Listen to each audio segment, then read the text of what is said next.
Hi there everybody, this is a video for my Intro Calc students, and this is the third part of the lesson aimed at 2.8, 3.1, 3.2, which we're kind of all smooshing together here. But we are definitely going to be focusing on the 3.2 side a little more today, which is acceleration. And we're going to start, actually we're just going to do one example for this lesson, and it should look fairly familiar. A particle traveling through an electric field follows the path, and there's the path. S of t, the position s as a function of time t, is t cubed minus 3.1 t squared plus 0.2 t plus 5, where t is in seconds and s is in meters.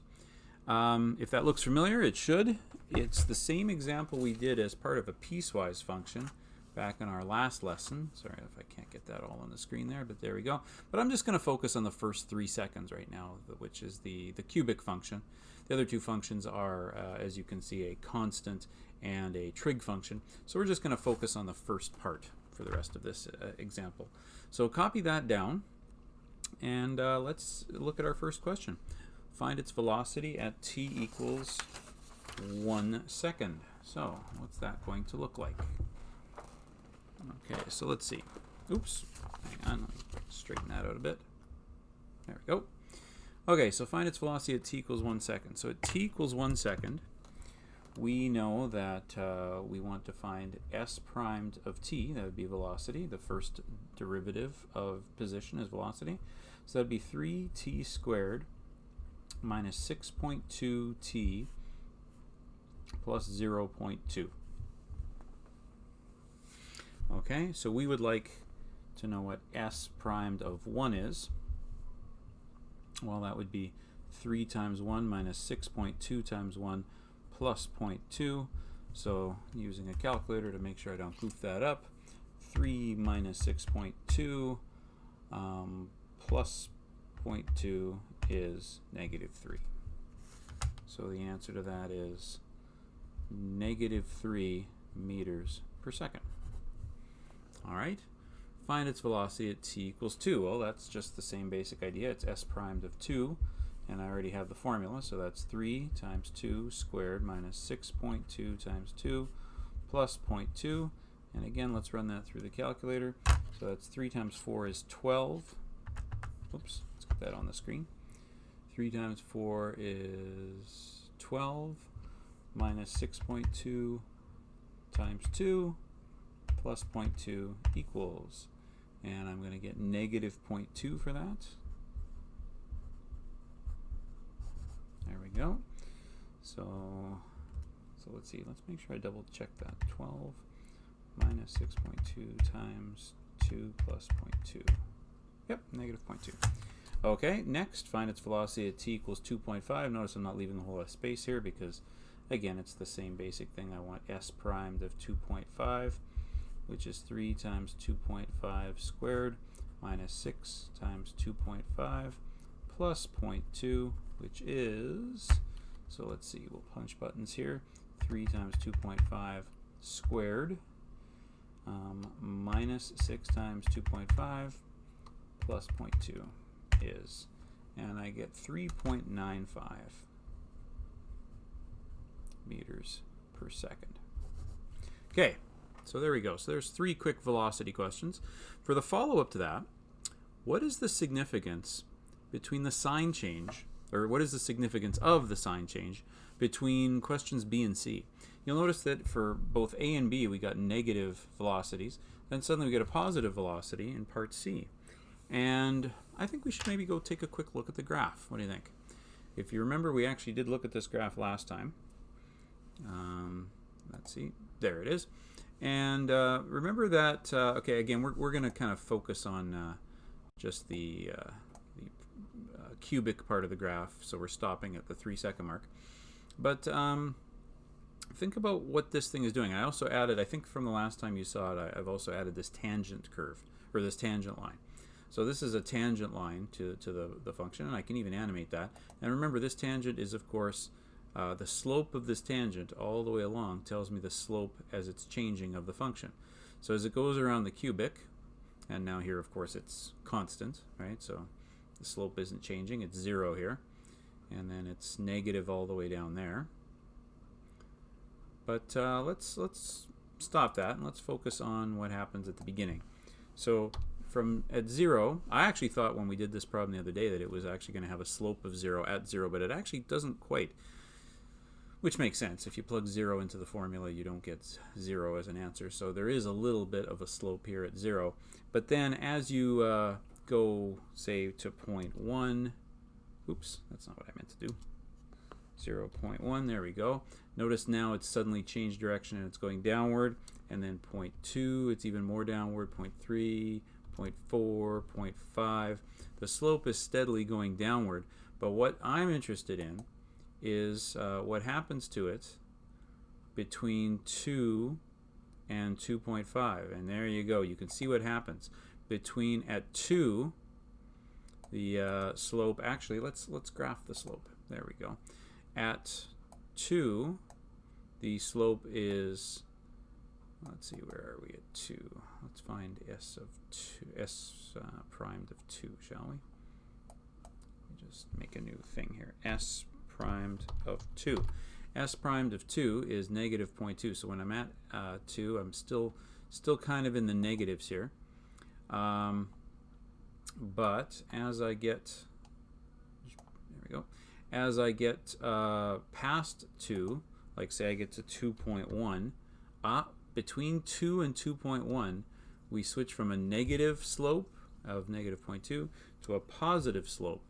So what happens between the points at B and C in the last, on the example that we're doing here, is that you can say the particle has changed direction.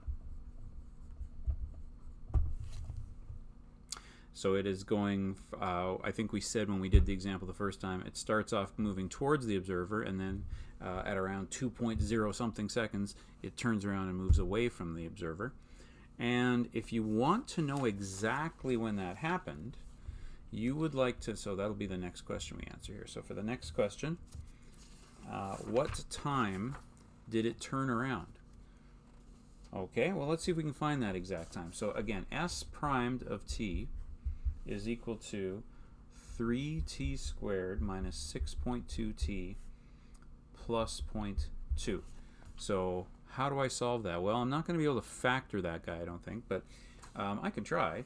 But basically, when this thing has a 0 for a slope, that's going to be exactly the point where it turns around. So if that makes sense to you, think about now how I'd solve that. Again, I could try factoring it, but I don't think I'd get very far. I think I'm probably going to be, actually, now that I look at it, you know what? I think maybe it does factor.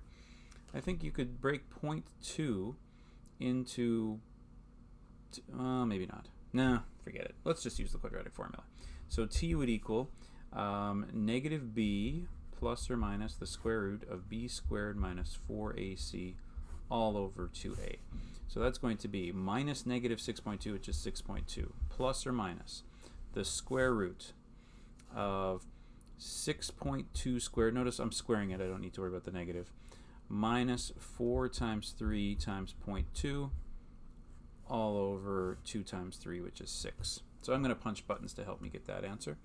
So open a bracket for the top, 6.2. Plus the square root, and I'm going to open a bracket because I got to do a whole bunch of things in the square root. 6.2 squared minus 4 times 3 times 0.2. Close that bracket, close the bracket for the entire numerator, and divide by 6, and I get 2.03. So the first answer I get is about, well, 2.03 and change, 2.0338, blah, blah, blah. I'll round it to 4 places, so 3 places, 2.034. So t is equal to 2.034. I'm not going to worry about the minus answer because, oh, that's a funny looking 4. I'm not going to worry about the minus answer because, again, how time doesn't go backwards for this particular question. So there we go. So t is equal to 2.034. Let's see how that looks in the graph. If I bring the graph back, let's see, come back here, graph. At 2.034, let me make the purple one go away. It's kind of in the way at the sec. Let's move that to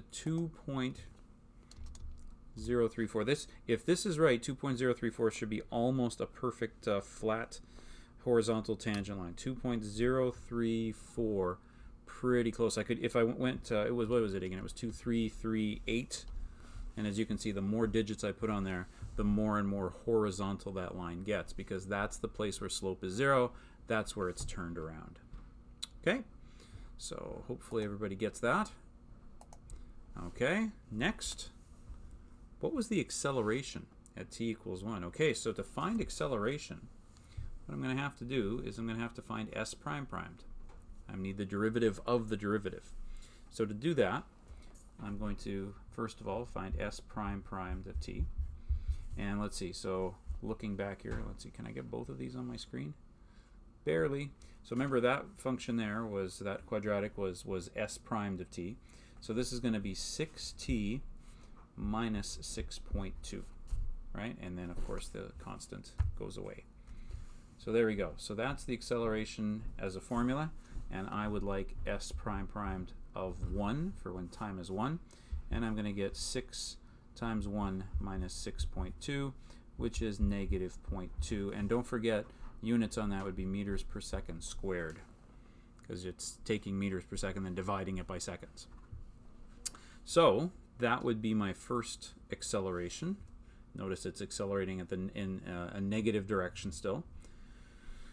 Find the acceleration at time equals 2. So that's actually asking for s prime primed of 2, which is going to be 6 times 2 minus 6.2, which is 12 minus 6.2, which is, let's see, what is 12 minus 6.2?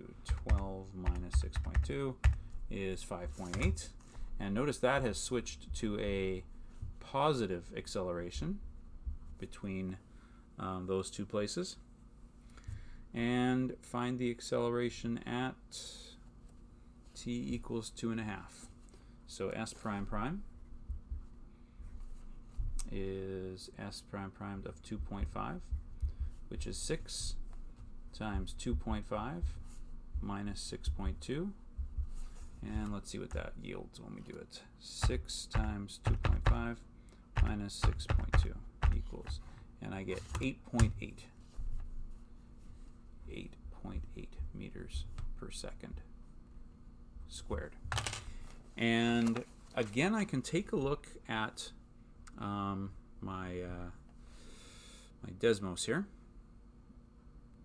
And okay, let's take a closer look at Desmos here. And okay, I'm going to get rid of this line for now. It's kind of in the way. And I want you to look. Okay, so I'm looking at 3 places here. I'm gonna. Oh, we didn't mean to. I think I want that to go away. There we go. And yeah, I add a slider for A, but we're not going to move it right now. So okay, so we want 3 places, right? We want t is 1, so I'm going to add some points here. I'm going to add the point 1 comma s of 1, which is right there, and I'm going to label it. So there we go. There's labeled. And oh, actually that's where A is right now. Let's move A out of the way for now. There we go. Good enough. And then let's add the next point, which was 2 comma s of 2 right there. And then let's add 2.5 comma s of 2.5.